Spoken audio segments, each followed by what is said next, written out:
So, you want to learn how to build, but you're tired of all the block-by-block tutorials that in reality don't end up teaching you anything. Well, you've come to the right place. After you watch this video, you will learn the method that I use when building, and you'll learn helpful tips to help you apply these steps as effectively as possible. Before I begin, I should mention that using building tools such as Axiom or World Edit will make your life 300% easier, but they are not necessary if you wish to build everything by hand. With that out of the way, let's begin with step 1, the concept. There's not much I can teach you on finding a concept, as it can be literally anything. You could build a medieval house, or you can wake up and choose to build Yoda. Nothing is out of the question. Imagination is your only limit. That being said, I do usually tend to stick to building structures, as organics are not really my territory. What I personally do is one of two things. The easier thing for beginner builders, which is looking on the internet trying to find concept art about something you want to build, or to get general inspiration. And then there is what I do most of the time, building from imagination. You can't go wrong either way, but it's imperative that you at least have a vague idea of what you want to build, so that the next steps become easier. On to step 2.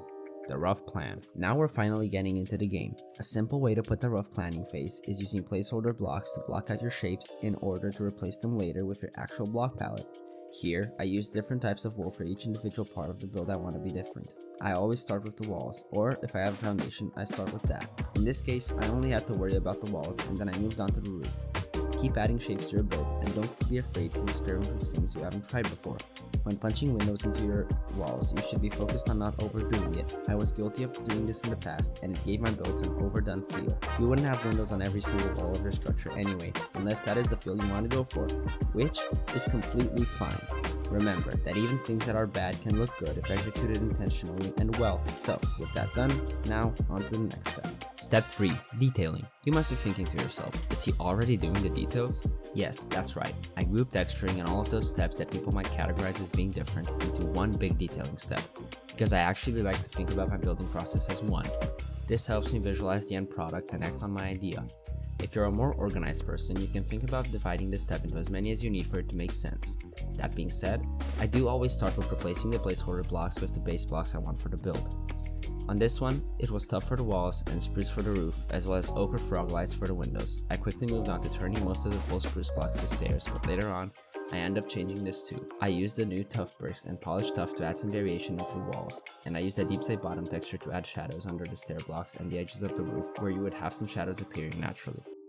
Earlier in building history, people mostly used noisy texturing, but nowadays, gradients and using blocks to imitate lighting is much more popular, and for good reason too, as it looks much better.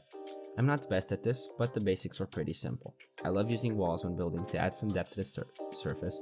I also end up adding some acacia and light gray terracotta spots, which I blend using some glow lichen.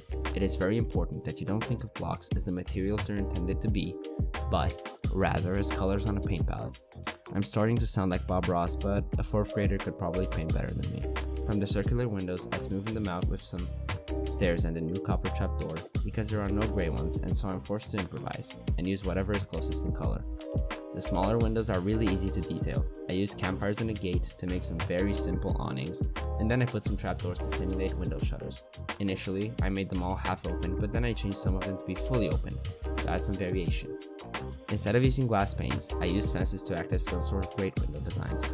In future videos, I'll show some alternatives to this. The next step is adding some foliage to the build to give it some life. In this case, I use spruce leaves to give it a nice dark feel. I come back later and add some small berry bushes as well, and mossy carpet to the roof blocks. Speaking of which, it's time to detail the roof and emulate some wear and tear on it by using different colors like mud bricks and exposed copper. I added the chimneys sticking out of the roof using campfires to add the nice smoke particles, along with using darker color fences and gates to make a nice cross design. I copied and pasted across the build. The final touches were replacing some stairs with full blocks and adding some signs for extra detail. And with that, our build is ready.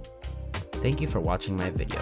Recently, I realized I've been playing Minecraft wrong, and it's time I changed how I view content creation as well. I'll try and post once every week or so detailing the process of other builds I make, and this way, I hopefully don't burn out. In my life, consistency has always been key in everything I've achieved so far. With all of that, I'll see you on the next one.